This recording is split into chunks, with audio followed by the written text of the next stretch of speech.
오늘은 여러분 가지신 교재로 8페이지 보겠습니다. 오늘은 가정의 십자가입니다. 참 제일 가까워야 될 사람들이 가족인데 가족들끼리 참 잘 지내는 게 의외로 쉽지 않습니다. 서로 마음의 갈등도 생기고 다툼도 생기고, 어떻게 하면 가족들끼리 이 고난주간 맞이해서 아름답고 행복하게 정말로 작은 천국 같은 가정이 될 수 있을까? 오늘은 이 가정이라는 주제로 한번 생각을 해보겠습니다. 먼저 제가 여러분에게 이야기를 하나 해드리겠습니다. 연세가 드신 노부부가 있었습니다. 일남일녀가 있었는데 이 일남일녀가 다 미국으로 시집장가를 갔습니다. 그래서 이제 이 두 분이 어느 날 딸네 집도 한번 가보고 아들네 집도 한번 가보겠다 해서 이제 미국 여행을 떠나게 되신 겁니다. 그냥 미국 여행을 가서 먼저 딸네 집에 딱 갔습니다. 딸네 집에 딱 결혼하고 나서 처음으로 방문했으니까 얼마나 딸도 나름 긴장하고 이 부모님도 얼마나 궁금하겠습니까? 집은 어떤지, 사위가 잘해주는지, 어려운 건 없는지 잔뜩 긴장도 하고 걱정도 하는 마음으로 딱 딸네 집에 가서 식사를 하는데요, 너무 행복한 겁니다. 이 부모님 마음이 너무너무 좋았어요. 왜냐하면 딸이야 자기 딸이라 그런데 사위가 너무 잘하는 겁니다. 이 사위가 미국에서 공부를 해서 박사 학위가 있는 박사였는데, 아니 보니까 이야기를 들어보니까 이제 이 장인 장모님 오신다고 저 미국에는 장을 갈 때도 차 타고 한참 가야 되잖아요.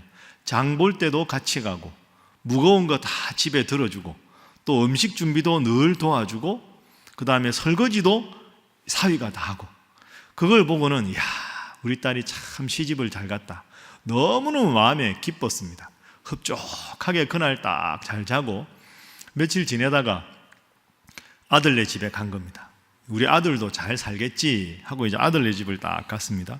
그런데 아들네 집에 딱 들어가서 불과 몇 시간 지나지 않아서 이 두 부모님 마음이 아주 많이 상해버렸습니다. 그건 이게 아들이 참 변변치 못하게 그 며느리가 시장 가는데 이 아들이 쫄래쫄래 따라가고, 무거운 거 들면 알아서 들 수도 있는데 지가 막 든다고 이렇게 하고, 음식 준비는 여자가 하는 건데 자기 아들이 착 가서 부엌에 가서 막 하고, 남자가 이 앞치마 두르고 설거지까지 하는 걸 보고 마음이 확 상했습니다. 그 집에 돌아오는 비행기에서 이렇게 말했습니다. 우리는 사위는 참 잘 얻었는데 며느리는 영 아니야. 여러분 웃으셨죠? 근데 이게 사실 우리 모습 아닙니까? 얻은 사람 잘해주면 그건 좋아하고, 내 아들이나 딸이 하면 영 아니야, 잘못 얻었다고, 며느리 잘못 얻었다고. 참 이러면 안 되는데, 그죠? 여러분 명절에 고향 갈 때 차 많이 막히지 않습니까? 그러면 내가 가는 거는 시원하게 길이 쫙 뚫려 있고 반대편에는 차가 꽉 막혀 있습니다. 그럼 여러분 어떤 생각 하십니까? 저 사람들 얼마나 오래 걸릴까? 그런 생각은 안 하고, 아이고 고생하겠네. 나는 시원하게 가는데. 이게 우리 마음입니다. 그럼 여러분 그 낚시 하시는 분들, 저는 낚시를 안 하는데 낚시하는 분들이 제일 기분 좋을 때가 언제냐 물으니까 1순위가 내가 월척을 낚았을 때가 아닙니다. 내가 월척 낚았을 때가 1위가 아니고요, 옆 사람이 월척 잡다가 놓쳤을 때가 1위랍니다. 참, 여러분 그렇습니다. 이게 사람 마음이 이렇거든요. 그러니까 제일 가까운 사람들과 관계가 쉽지가 않은 겁니다. 그렇죠? 내 중심으로 판단하니까, 내 중심으로 모든 걸 바라보니까 객관적으로는 문제가 전혀 없는데 내 마음에 들면 좋은 거고 내 마음에 안 들면 기분 나쁜 겁니다. 이렇게 인생을 살아가다 보니까 관계가 자꾸 틀어지는 거죠. 그 관계에 대해서는 내일 만나기로 하고요, 내일 말씀 보기로 하고, 오늘은 제일 가까운 가족들도 사실 원리는 똑같습니다. 내 입장을 딱 정해놓고 내 입장이 맞는 거야, 내가 이익이 돼야 되는 거야, 이 마음으로 자녀를 바라보거나 부모님을 바라보거나 배우자를 바라보니까 관계가 깨질 수밖에 없는 거죠. 자, 하나하나 한번 살펴보겠습니다. 여러분 8페이지 오늘 공부하는데요, 성경에서 말하는 가정 1번, 제가 늘 여러분들과 함께 강조하는 게 있습니다. 가정은 뭘까요? 작은 천국이다. 따라하겠습니다. 가정은 작은 천국이다. 이 말은 이런 겁니다, 여러분. 예수님이 우리에게 너희는 세상의 빛이라 이렇게 말씀하셨습니다. 빛이다 하는 말씀은 빛이 되라 하는 말씀이고, 소금이다 하는 말씀은 소금이 되어라 이런 말씀이죠. 그러니까 우리의 가정이 작은 천국이다 하는 말씀은 우리 가정이 작은 천국처럼 되어야 한다 이런 뜻입니다. 왜 가정이 작은 천국일까? 이 원리가 성경의 원리와 가정의 원리가 똑같거든요. 하나님이 우리를 너무너무 사랑하셔서 무한 사랑으로 예수님을 보내주신 거죠. 하나님 우리를 무한히 사랑하신다. 부모가 자녀를 향해서 무한히 사랑하는, 이게 원리상 같은 거고요. 그 다음에 그 사랑을 받은 우리가 하나님 앞에 이 새벽에도 나와서 기도하고 하나님 앞에 헌신하는 모습이 자연스러운 것처럼, 부모님의 사랑을 듬뿍 받은 자녀가 그 부모님 사랑에 보답하기 위해서 사랑을 돌려드리려고 노력하는 게 원리상 같은 거죠. 하나님의 사랑이 부모의 사랑이고, 성도가 하나님께 올려드리는 하나님께 대한 헌신이 자녀가 부모에 대한 사랑의 보답과 같은 겁니다. 그러니까 여기서 가정에서 작은 천국을 맛보아야 우리가 사실은 천국을 기대할 수가 있게 되는 거죠.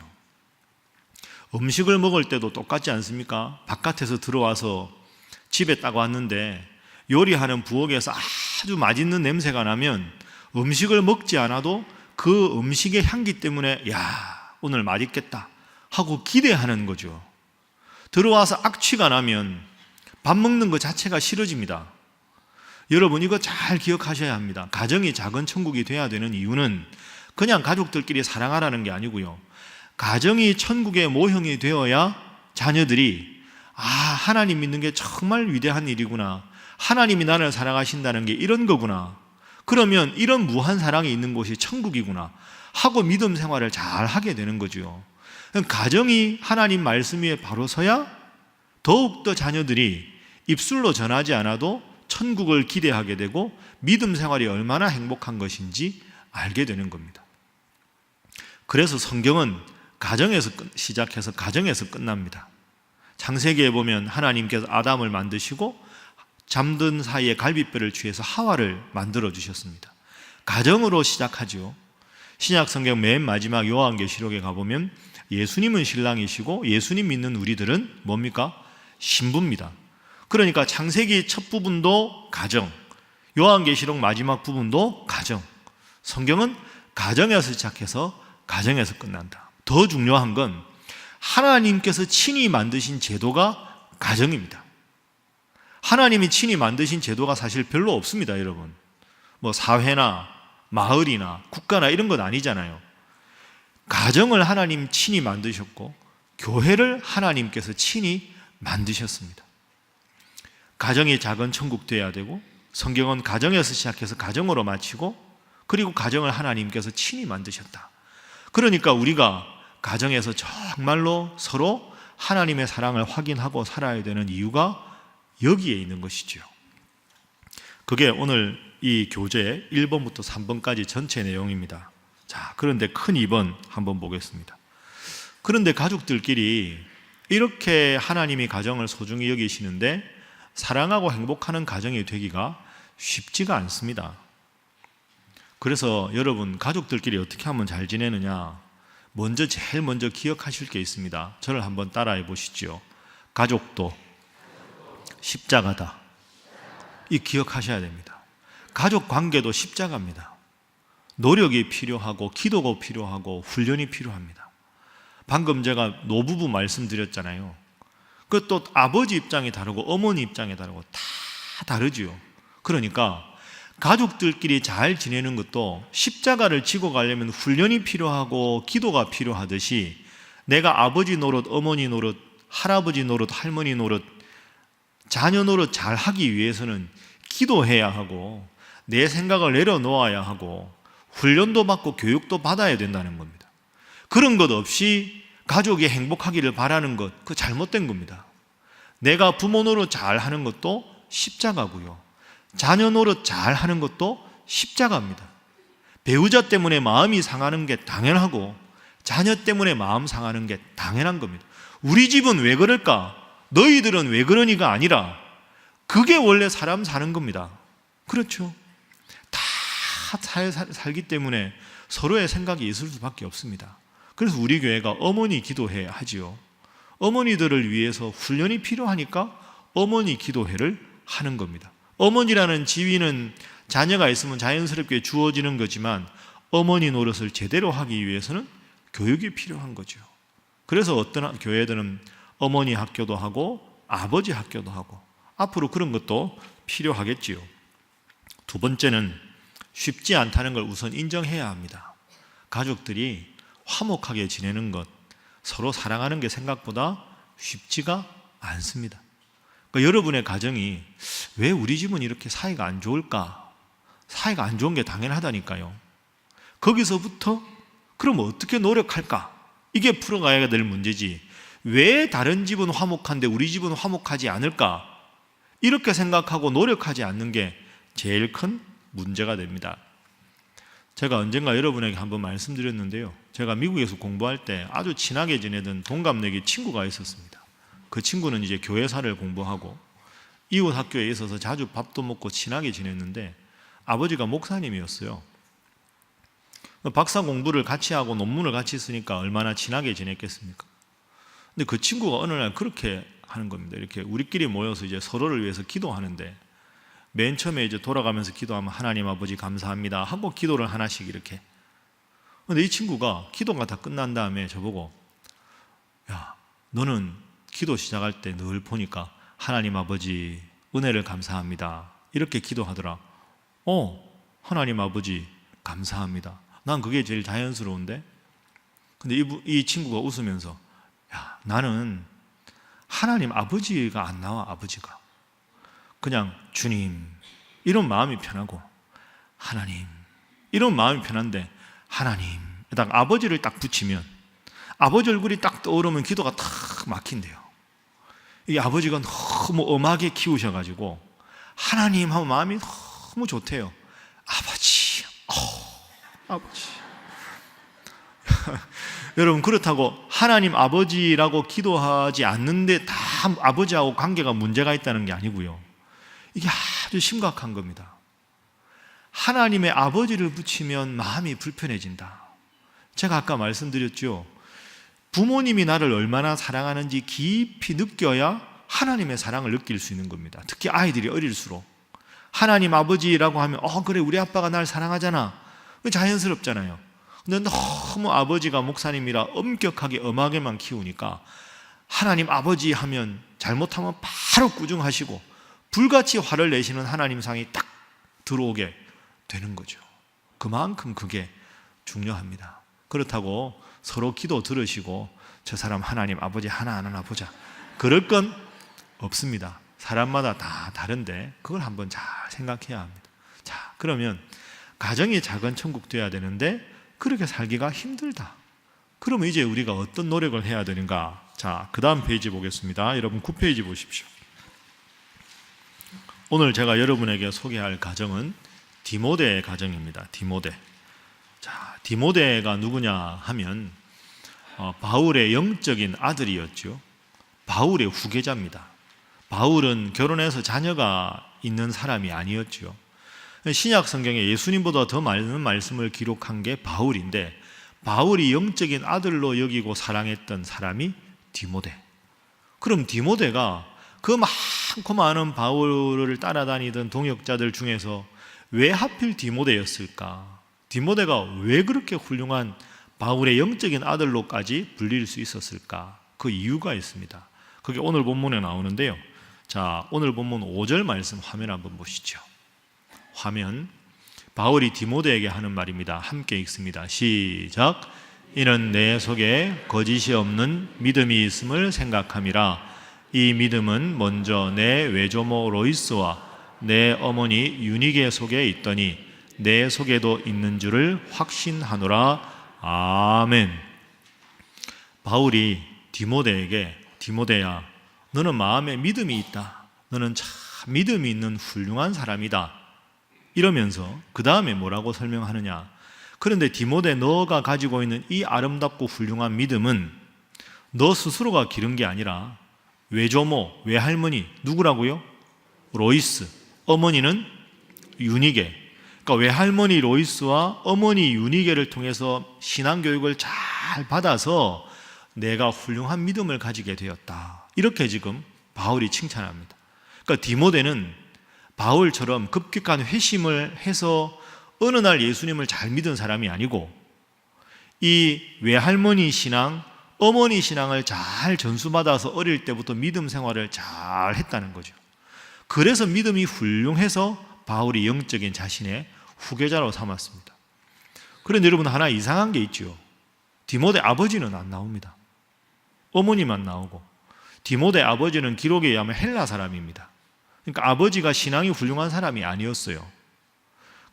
그래서 저는 이게 귀하다고 생각합니다. 예를 들어서 여러분 중에서 부모님 두 분이 다 믿음 생활 잘하는 분들이 있으면 참 좋잖아요. 근데 여러분 중에 여러분이 처음 하나님을 믿는 분도 있고 열심히 기도하는데 배우자가 아직까지 신앙생활 안 하는 분도 있잖아요. 디모데를 보고 위로를 받으십시오. 디모데는 아버지가 훌륭한 믿음이 아니었지만 외할머니 로이스, 어머니 유니게의 믿음을 통해서도 이렇게 바울이 보기에 훌륭한 믿음을 가질 수가 있었습니다. 환경이 중요한 게 아닙니다. 믿음을 몇 대째 하는가가 중요한 게 아닙니다. 내가 믿음 생활 바로 하면 내 믿음이 내 자녀에게 올곧게 바르게 전해질 줄로 믿습니다. 이게 디모데가 오늘 우리에게 주는 귀한 교훈입니다. 그러니까 외할머니 믿음, 어머니 믿음을 통해서 믿음 교육을 잘 받았다. 디모데, 너는 그래서 참 훌륭한 믿음이다. 여러분의 자녀들이 다음에 다른 분들 보기에 참 그분은, 여러분의 자녀는 부모님 믿음, 할아버지 할머니 믿음 잘 받아서 이렇게 믿음이 훌륭하군요 하고 칭찬받을 수 있는 여러분의 자녀들, 자손들 다 되시기를 주님 이름으로 축복합니다. 부모가 어떻게 자녀를 길러야 되는가? 자, 그 다음에 이번에 보면 중요한 성경 구절 하나 제가 소개했습니다. 잠언 22장 6절 말씀입니다. 자, 우리 함께 한번 읽어볼까요? 자, 시작. 마땅히 행할 길을 아이에게 가르치라. 그리하면 늙어도 그것을 떠나지 아니하리라. 아멘. 마땅히 행할 길을 아이에게 가르치라. 그리하면 그 아이가 늙어도, 나이가 들어도 그것을 떠나지 아니하리라. 여기서 길이라는 말은 믿음의 길이죠. 바른 믿음의 길, 하나님 잘 믿는 믿음의 길, 이런 뜻입니다. 마땅히 행하다 하는 단어가 있는데요, 이 마땅히 행하다 하는 단어가 원래 어디서 나왔느냐 하면 그 입구, 이런 데서 나온 겁니다. 여러분, 건물 들어가면 건물이 아무리 커도 입구를 정확하게 찾아야, 그 입구를 통해야 건물로 올라갈 수 있잖아요. 그러니까 마땅히 행하다라는 단어는 입구라는 단어에서부터 이렇게 풀이해서 나온 겁니다. 그러니까 풀어보면 마땅히 행할 길을 아이에게 가르치라 하는 말은, 길은 하나님의 말씀대로 살아가는 바른 길이니까 부모의 역할이 이렇게 나온 겁니다. 입술로 너 교회 가라, 너 성경 읽어라, 하나님 앞에 기도해라, 이렇게 하는 게 아니라 하나님 말씀대로 살아야 되는 그 길의 입구에 부모가 서 있으라 하는 뜻입니다. 그러니까 건물이 보이면 입구가 어딘지 처음 보면 모르는데 부모가 아이 손을 딱 잡고 그 건물의 입구까지 딱 가서, 자, 이리 와라, 내 손을 잡아라 해서 그 입구에 딱 세워서 이리로 올라가라 하는 뜻입니다. 그러니까 마땅히 행할 길을 아이에게 가르치라, 이것은 입술로 이렇게 살아라 이게 아니라 부모가 손을 잡고 건물의 입구까지 손잡고 함께 가야 한다. 입술이 아니라 삶으로 가르쳐야 한다. 신앙교육 열심히 하라고 말로 하는 게 아니라 부모가 신앙교육의 모범을 먼저 보여야 한다. 부모가 믿는 하나님이 얼마나 위대한 분인지 깨달아야 자녀도 그 부모의 신앙을 따라서 손잡고 입구까지 가는 마음으로 하나님 잘 믿을 수 있다. 이런 뜻이 됩니다. 그리해야 그 아이가 늙어도 그 길을 떠나지 아니하리라. 자, 옆에 분들과 인사 한번 하겠습니다. 입술이 아니라 삶으로 가르치시기 바랍니다. 한 번 더 할까요? 잘하실 줄 믿습니다.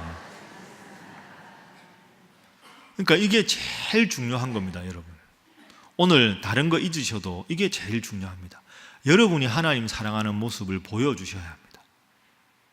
근데 위선적인 모습이면 안 되겠죠. 교회 가서 열심히 하는데 가정에서는 맨날 막 이렇게 그렇게 하면 안 되고, 야, 우리 아빠가 믿는, 우리 할머니 할아버지가 믿는 하나님이라면 진짜 나도 믿어보고 싶다, 이런 마음을 가질 수 있어야 그게 좋은 거죠. 개인적으로 제 이야기를 해서 죄송한데, 여러분에게 제가 처음 교회 부임해서 말씀드렸죠. 제가 세상에서 제일 존경하는 분은 부모님이시라고. 특히 아버지. 저는 지금도 제가 봐도 아버지가 하나님 사랑하는 만큼 목사인 제가 하나님을 사랑하느냐, 자신이 없습니다. 부모님 사시는 거 보면 여러분들도 그렇지만, 야, 저절로 제가 참 고개가 숙여집니다. 가끔씩 이제 제가 가면 가정예배 드리지 않습니까? 그리고 저하고 이제 성경 이야기를 가끔씩 하십니다. 제가 아버지하고 성경 이야기 잘 안 하려고 합니다. 다른 분들하고 하면 긴장이 안 되는데, 아버지가 성경에 대해서 이런 거 아니냐 저한테 말씀하시면, 이게 66권을 다 외우시나? 어떻게 저런 질문까지 저한테 하시나? 그래서 제가 질문이 쏙 들어오면, 수아나 네가 해라 이러고 쓱 갑니다, 어디로. 그러다가 안 되면 이제 가서, 제 생각은 이렇습니다. 그 참 부모님 보면 그런 마음이 듭니다. 여러분의 자녀가 제가 설교단에서 저희 부모님 이야기하는 마음을 가질 수 있다면 그게 인생 성공한 거 아닐까? 저희 아버지 어머니는 진짜 인생을 최고로 성공한 것 같습니다. 아들 셋이 부모님을 제일 존경한다. 사실 이것보다 더 세상에서 부모가 행복한 일이 어디 있겠습니까? 저희 아버지가 이런 말씀하는지 상상도 못 하실 텐데, 여러분 자녀들이 점점 커가면서 그렇게 부모님이 믿는 하나님 정말 위대하신 분이다, 그게 중요한 건데, 디모데는 그것이 되었다는 거죠. 왜? 마땅히 행할 길을 외할머니 로이스를 통해서, 어머니 유기를 통해서 배웠으니까. 그런데 그게 쉽지 않습니다. 대조적인 한 가정을 소개하고 제가 새벽 설교를 마치겠습니다. 참 훌륭한 가문이고 위대한 가문인데, 아버지가 바로 서지 못해서 가정이 힘들었던 아픈 경험이 바로 오늘 4번입니다. 아버지 이삭과 두 아들 에서와 야곱입니다. 이 가정이 정말로 위대한 가문인데 참 안타까운 일이 있었습니다. 여러분 다 아시지만 제가 간단하게 요약을 한번 해볼까요? 아브라함 아들이 이삭 아닙니까? 이삭이 아이를 못 낳다가 아이를 낳았는데 쌍둥이를 낳았죠. 형이 에서고 동생이 누굽니까? 야곱입니다. 그러니까 이삭에게는 에서와 야곱이 있었습니다. 그 당시에는 큰아들 장자에게 하나님께서 큰 복을 주실 때니까 이삭이 에서에게 큰 복을 안수하게 되어 있습니다. 그런데 쌍둥이 동생 야곱은 그게 늘 시샘이었어요. 내가 쌍둥이인데 내가 저 복을 받아야 되는데. 그래서 형 에서를 이삭 아버지가 축복할 때, 너 나가서 들에 가서 좋은 맛있는 고기를 만들어 오면 내가 그걸 먹고 축복하겠다, 그 말을 이삭의 아내 리브가가 듣고, 이삭은 에서를 편애했고 리브가는 야곱을 편애했으니까 사냥하러 간 사이에 급하게 양을 잡아서 에서인 것처럼 위장을 시켜서 이 야곱이 아버지 이삭의 축복을 받았습니다. 그러니까 형이 받을 축복을 가로채게 된 거죠. 우리는 이렇게 알고 있습니다. 야곱은 참 교활하다, 축복을 받으려는 마음은 좋지만 형을 속이고 아버지를 속였다. 그런데 여러분 성경을 자세히 보면 그게 아닙니다. 좀 더 깊은 의미가 있습니다. 자, 성경 구절 두 개를 한번 확인해 보죠. 먼저 25장 23절, 창세기 25장 23절입니다. 여러분 써놓으시고요, 화면 한번 보시죠. 창세기 25장 23절 함께 읽습니다. 시작. 여호와께서 그에게 이르시되 두 국민이 내 태중에 있구나. 두 민족이 내 복중에서부터 나누이리라. 이 족속이 저 족속보다 강하겠고 이 자가 어린 자를 섬기리라 하셨느니라. 아멘. 따라하겠습니다. 큰 자가 어린 자를 섬기리라. 이미 이삭이 에서와 야곱이 태어나기 전에 하나님께서 예언을 하셨습니다. 큰 자가 작은 자를 섬기리라. 그 말은 에서가 야곱을 섬기리라 이 말이죠. 그리고 야곱의 자손이 이스라엘이 되고 에서의 자손이 에돔 자손이 되는데 에돔 자손이 이스라엘 자손을 섬길 것이다. 큰 자가 작은 자를 섬길 것이 이미 예언이 되어 있습니다. 그러면 이삭이 영적으로 정확하게 분별하는 아버지였다면 이 예언의 말씀을 마음에 담아야지요. 아, 쌍둥이 아들이 태어날 텐데 작은 자를 하나님께서 더 귀하게 쓰실 것이구나. 이 작은 자가 사실은 장자구나. 이 마음을 품었어야죠. 그 마음을 품지를 못했습니다. 그 결정적인 근거가 창세기 21장 1절입니다. 화면 한번 보시죠. 자, 창세기 21장 1절 함께 읽어봅니다. 시작. 이삭이 나이가 많아 눈이 어두워 잘 보지 못하더니 맏아들 에서를 불러 이르되 내 아들아 하매 그가 이르되 내가 여기 있나이다 하니. 아멘. 자, 저 27장이 자 이제 들에 가서 사냥을 해라. 내가 장자에게 줄 복을 너에게 주겠다. 이렇게 말씀하는 장면입니다. 그런데 27장 1절이 어떻게 시작하느냐 하면 이삭이 나이가 많아 눈이 어두워 보지 못했다. 자, 이걸 굳이 쓴 이유가 뭘까요? 이삭이 나이가 많아서 육체적으로만 눈이 어두웠다는 뜻이 아니고 영적으로도 흐려졌다는 뜻입니다. 이미 에서와 야곱이 태어나기 전에 하나님께서는 작은 자가 더 위대하다, 큰아들이 작은아들을 섬길 것이라고 예언을 하셨는데 그 예언의 말씀을 마음에 새기지를 않고 있는 상황, 이게 나이가 많아 눈이 어두워 보지 못했다, 이 말씀에 담긴 뜻입니다. 육체적으로뿐 아니라 영적으로. 그러니까 그 말씀을 아버지가 마음에 품었으면 두 아들이 자라면서 믿음 교육 잘 하면서 야곱에게, 에서에게 이런 상황을 충분히 교육하고 말씀을 전해서 부모님 말씀에 순종하게 만들었어야 되는데 아버지가 하나님 말씀을 소홀히 여기고 하나님께서 주신 약속의 계명을 소홀히 여겨서 영적으로 그만 어두워져 버렸다는 거죠. 그 결정적인 근거가 에서가 사냥을 하고 온 사이에 야곱이 대신에 에서가 받을 복을 받습니다. 여러분, 아무리 야곱이 털이 없고 에서가 털이 많아서 양털을 붙이고 목소리를 위장했다 그래도 100년 넘게 함께 살았는데 아들 목소리 그거 구분 못 하겠습니까? 아버지가. 여러분 같으면 딱 대방에 구분 안 하셨겠습니까? 이게 뭘까요? 영적으로 흐려졌다는 뜻입니다. 그러니까 야곱을 에서라고 착각하고 야곱에게 축복을 합니다. 에서가 돌아오니까 분노하지요. 동생 죽이겠다고 합니다. 그 야곱은 벌써 도망을 갔습니다. 20년 동안 생이별을 합니다. 부모님도 못 보고 20년 만에 돌아올 때도 극적으로 돌아오지요. 자, 여러분, 이삭이 누굽니까? 아브라함의 아들입니다. 그 위대한 믿음의 유산을 받은 그 이삭이 스스로 영적으로 바로 서지 못하고 에서를 편애하지요. 야곱이 다음에 보면 요셉 편애합니다. 12형제 마음이 나누어지죠. 참 안 닮아야 되는데 똑같이 닮습니다. 아버지가 형 편애하니까 이 야곱이 12아들 중에서 요셉과 베냐민만 편애해서 요셉을 노예상인에게 팔아버리지요. 저건 나 안 닮아야 되는데 꼭 그런 것만 닮습니다. 희한하지요. 자, 결론 맺겠습니다.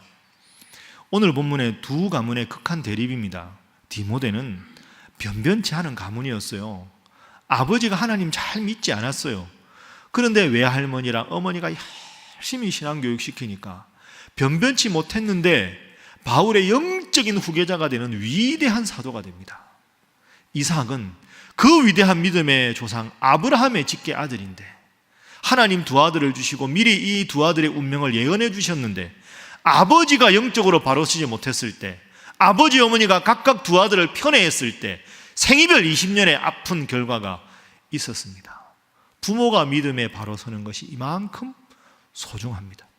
여러분, 믿음 생활 잘 하시고 가정에서도 자녀들을 사랑하시고 넉넉하게 품어주셔서 위대한 믿음의 가문 이루시기를 주님 이름으로 축복합니다. 맨 마지막으로 밑에 썼습니다. 제가 늘 강조하는 내용이죠. 따라하시죠. 본질적인 것에는 일치를, 비본질적인 것에는 자유를,